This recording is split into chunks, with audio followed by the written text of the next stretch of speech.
وأنا سلام صاحبي على السود وحين لو ذاك حكتي ورك ودن بيد وقيمة كان حالي قبل كشبه الله حد السود هذا مركلات واحد عليك عصاني عدي أنه عصبتين سبسكرايب للجنال كان لايك نسيرسين شريك كريسيد أدي ما صنطح دقيمة على حالي لو بيكسيد كحد على الشباب يا كان قبل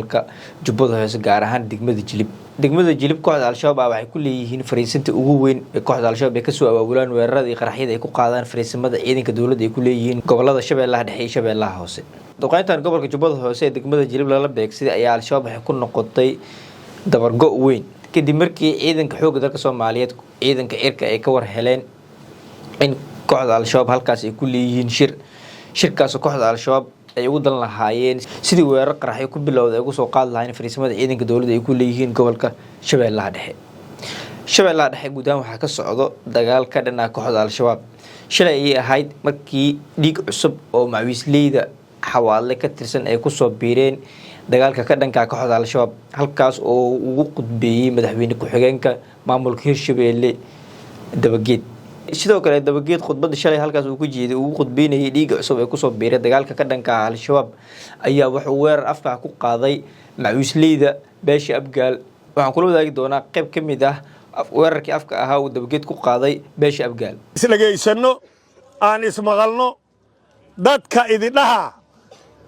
aadey baan maanaga degna xaalaga jirina aadey baan adag ay yimaadaan muquriga madax loogu imaana madaxna aadey baan 7 kiiloomitir u jira waqti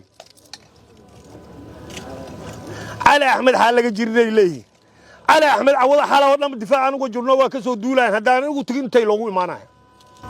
waxaan rabaa galabta wixii Ilaahay marqaati loogayo sidoo kale waxa fariin soo diray afayeenka kooxda al-shabaab Sheekh Ali Dheere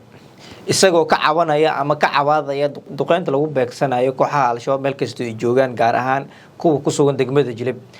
Ali Dheere ayaa kamid ah xubnaha ugu sarsaray kooxda al-shabaab kuna sugan degmada Jilib halkaas oo fariisinta ugu weyn kooxda al-shabaab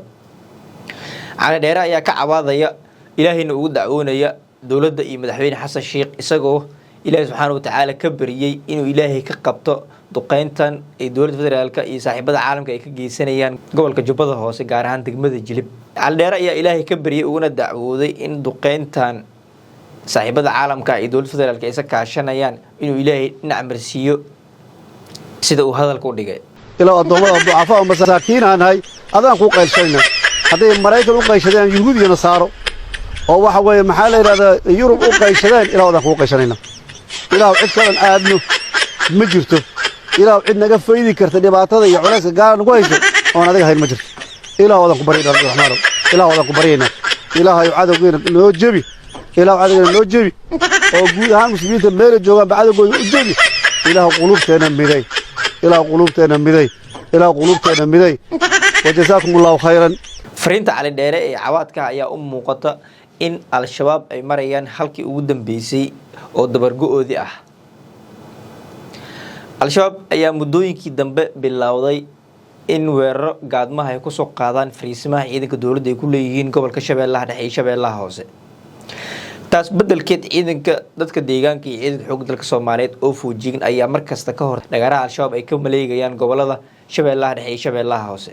sidoo kale xog iyo warar hoose oo aan had helin ayaa sheegaya in gabi ahaanba al-shabaab ay isaga baxeen degmada Jilib halkaas oo lagu soo warramay in al-shabaab saakay ilaa xalay duqeyn ku socotay al-shabaab ay isaga faarujiyeen degmada Jilib in al-shabaab saacadan degmada Jilib ay faarujiyaan Jilib oo ahayd fariisinta ugu weyn ee kooxda al-shabaab leeyihiin waxa ka dambeeyay duqeymaha diyaaradeed ee habeen iyo maalin ka dhaca gobolka Jubbada Hoose gaar ahaan degmada Jilib saacadan oo idin hadlay waxa ka socda duqeymo culus oo lagu beegsanayo xubnaha yaryar ee kooxda ka haray maadaama xubnihii ugu badnaa xalay iyo madaxda ugu badneed xalay ay ka baxeen Jubbada Hoose gaar ahaan degmada Jilib haddii aad intaan la soo gaartay aad iyo aad u mahadsantahay waxa ka codsanayaa inaad subscribe channelka like saarsiin share gareysid aad iyo aad u mahadsantahay